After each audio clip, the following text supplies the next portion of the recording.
오르페우스의 사랑, 그 두 번째 이야기. 맨 먼저 오르페우스의 앞을 가로막은 아케론강의 뱃사공 카론 영감은 오르페우스가 산자임을 알아보고는 그를 내치려고 노를 둘러매었다. 그러나 오르페우스가 수금을 뜯으며 노래를 부르자 아케론강은 저승에 가로누운 제 신세를 한탄했고, 뱃사공 카론 영감은 오르페우스를 태워 강을 건네준 뒤에도 배로 돌아가려 하지 않았다.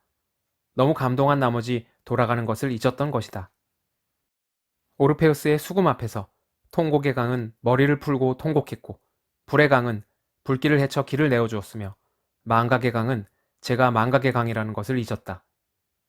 홀령의 무리를 지나 하데스와 페르세폰의 앞으로 나선 오르페우스는 수금 반주로 노래하기 시작했다. 하이데스이시며 폴리데그몬이신 하데스 신이시여, 소테이라이시며 데스포이나이신 페르세폰의 여신이시여. 하이데스는 보이지 않는 신이라는 뜻, 폴리데그몬은 많은 나그네를 영접하는 신이라는 뜻이다. 둘 다 하데스의 별명이다. 소테이라는 세상을 구하는 여신이라는 뜻, 데스포이나는 왕비라는 뜻이다. 둘 다 페르세포네의 별명이다. 저는 아프로디테의 명을 받고 얼굴 단장할 단장료를 얻으러 온 푸시케도 아니고, 케르베로스와 힘을 겨루러 온 헤라클레스도 아니며, 저승의 왕을 희롱하러 온 테세우스도 아니고, 저승의 왕비를 속이러 온 시시포스도 아닙니다. 두 분 신이시여, 꽃다운 나이에 독사의 독리에 물려 이곳으로 내려온 에우리디케를 아시지요? 제 아내입니다. 저는 아내를 찾으러 왔습니다. 창조되지 않은 모든 것의 지배자이시며, 창조되었다가 그 천명을 다한 것들의 지배자이시여, 저희들도 조만간 여기에 내려오게 되어 있습니다. 오게 되어 있다는 것을 알고 있습니다.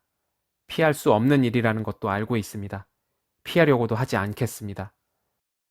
그러나 신들이시여, 제 아내 에우리디케가 이곳에 온 것은 때가 되어서 온 것이 아닙니다.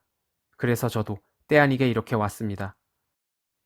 바라건대 신들이시여, 신방을 차리고 채 한 달도 채우지 못한 에우리디케를 돌려주십시오. 제 집에 가서 살다가 명이 다하면 이곳으로 다시 내려올 것입니다. 두 분 신이시여, 데메테르 여신께서 제 길을 일러주셨으나 그분의 권능에 의지할 생각은 없습니다.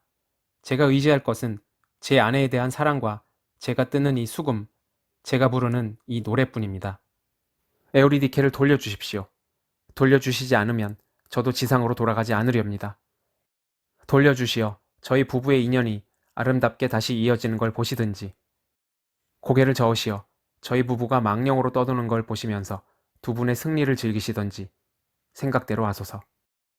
그러나 두 분 신이시여, 저희 사랑은 아스포델로스도 꽃을 피우지 못하는 이 음습한 땅에서도 꽃을 피우고 열매를 맺을 것인즉, 두 분의 승리가 반드시 즐거운 것만은 아닐 것입니다. 오르페우스가 이렇게 읊조릴 동안 저승에서는 참으로 희한한 일들이 벌어지고 있었다.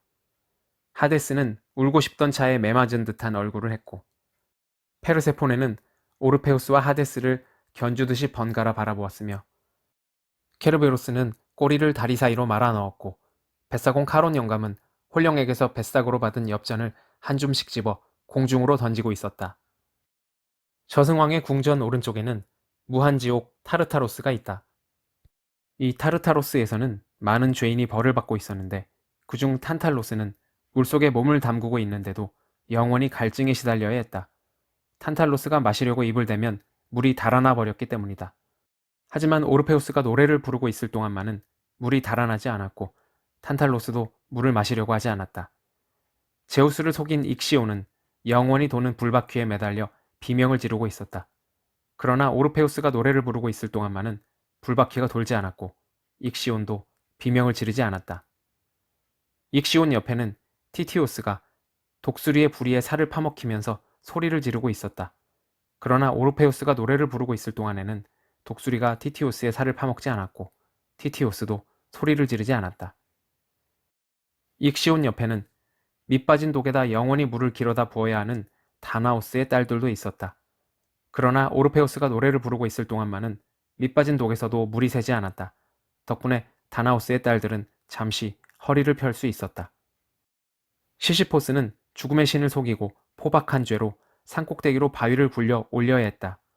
그러나 바위는 산꼭대기에만 이르면 다시 굴러 내려왔기 때문에 시시포스는 영원히 그 바위와 씨름하지 않으면 안 되었다. 그러나 오르페우스가 노래를 부르고 있을 동안에는 굴러 내려오던 바위가 노래를 듣느라고 잠시 중턱에서 멈추었고 시시포스도 거기에 걸터앉아 노래를 들었다. 복수의 여신 에르니에스와 천벌의 여신 네메시스가 감동해서 눈물을 보인 것은 이때가 처음이었다. 옷깃으로 눈자위를 찍어내는 아내 페르세폰의 옆에서 가만히 고개만 끄덕이고 있던 하데스가 가까이 있는 저승사자에게 나직이 말했다. 에우리디케를 찾아서 데려오너라. 에우리디케가 독사에 물린 상처 때문에 잘록거리며 홀령들 사이에서 걸어 나왔다. 에우리디케는 고개를 돌린 채 오르페우스의 품 안으로 뛰어들었다. 그러나 아직 신혼이어서 그런지 둘의 포옹은 어딘지 어색해 보였다. 하데스가 이 어정쩡하게 포옹한 부부를 내려다보다가 징소리와 같은 음성으로 말했다. 수많은 홀령이 오르페우스의 수금, 오르페우스의 노래라고 하더니 과연 잘 타고 잘 부르는구나. 그래, 내가 너희의 눈물을 닦아주마. 이로써 내가 네 수금 타는 재간과 노래하는 솜씨에 값을 치르마. 대신 너는 이곳 홀령들이 흘린 눈물값을 치러야 한다. 망각의 강물이 너 때문에 그 효력을 잃고 말았구나. 가거라. 네 아내를 데리고 가거라. 가되 내 땅을 벗어날 때까지 네 아내의 얼굴을 보아서는 안 된다. 이것이 저승의 법이며 내가 너에게 물리는 눈물값이다. 네가 수금소리로 이 기적을 일으켰으니 소리야 무슨 상관이 있겠느냐만 눈길은 나누지 못한다. 산자와 죽은 자는 눈길을 나누지 못하는 법이다. 내 말을 소홀하게 듣지 말라. 잘 가거라, 오르페우스여. 오르페우스가 앞서서 하데스의 궁전을 나오자 에우리디케는 그의 뒤를 따랐다. 탄탈로스가 물줄기를 쫓으며 침을 삼키는 소리가 뒤에서 다시 들려오기 시작했다. 티티우스가 비명을 지르는 소리, 익시온의 불바퀴가 도는 소리, 다나우스의 딸들이 독에다 물을 길어다 붓는 소리, 시시포스의 바위가 산을 굴러 내려오는 소리가 다시 들려오기 시작했다. 하데스의 뜻이 미리 전해져 있었던지 저승의 험한 길은 더 이상 험한 길이 아니었다. 오르페우스 부부는 음습하고 물매가 급한 길을 따라 오래오래 걸었다. 걷다가 오르페우스가 이따금씩 물었다. 잘 따라오지요? 잘 따라가요. 돌아다 보지 마세요. 에우리디케가 다짐을 주었다. 한참을 걷다가 오르페우스가 또 물었다. 잘 따라오지요?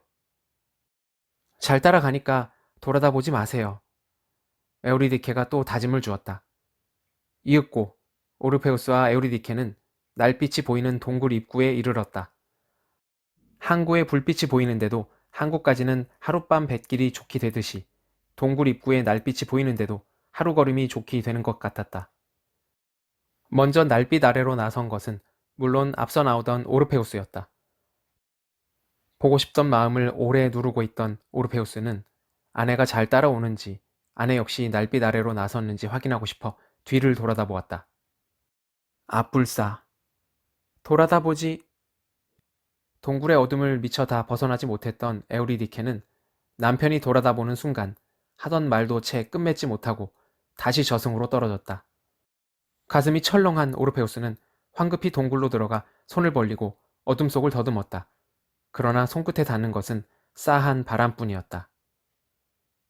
오르페우스가 오던 길을 되돌아갔지만 뱃사공 카론 영감은 더 이상 배에 오르게 해주지 않았다. 오르페우스가 이래 동안이나 이 아케론 강 언덕에서 수금을 뜯으며 노래를 불렀으나 고집센 카론 영감의 고개 한번 돌리게 하지 못했다. 에우리디케의 손목을 잡고 왔어야 할 손으로 수금을 뜯으며 지상으로 오른 오르페우스는 7달 동안이나 트라키아 땅의 어느 동굴에 은거했다. 트라키아 사람들이 오르페우스를 부활한 자 또는 취하지 않는 포도주의 신이라고 부르게 된 것은 이즈음의 일이다. 오르페우스는 이때부터 저승의 신들을 저주하고 저승신의 잔인함을 통렬하게 원망하면서 바위와 산들에게 노래로 호소했다. 이 노래는 호랑이의 마음을 움직였고 참나무 둥실을 흔들었다. 오르페우스는 에우리디케와의 슬픈 추억에 잠겨 여자라면 거들떠보지도 않고 살았다.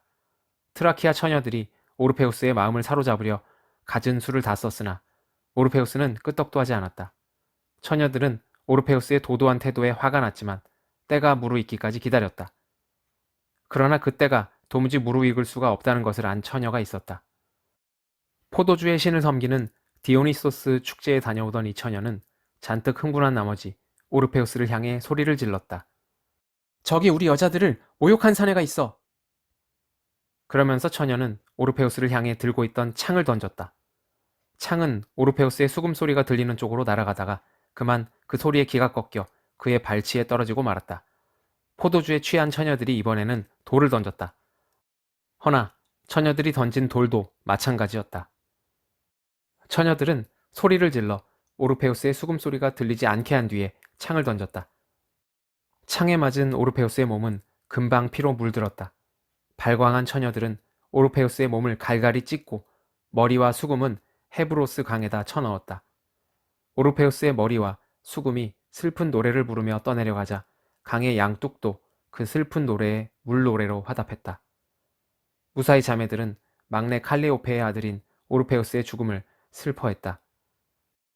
그들은 갈갈이 찢긴 오르페우스의 몸을 수습하여 레이베트라에다 장사 지냈다. 오르페우스의 무덤 위에서 우는 레이베트라 지방 꾀꼬리들의 울음소리는 그리스의 다른 지방 꾀꼬리들의 울음소리보다 더 아름답다고 전해진다. 제우스는 오르페우스의 수금을 거두어 별자리로 박아주었다. 오르페우스의 혼령은 다시 저승으로 내려가 사랑하던 에우리디케, 꿈에 그리던 아내를 껴안았다. 둘은 지금도 엘리시온, 저승에 있는 저 행복의 들에서 앞서거니 뒤서거니 하면서 걷고 있다. 오르페우스는 앞서가면서 덜어 뒤를 돌아다보기도 한다.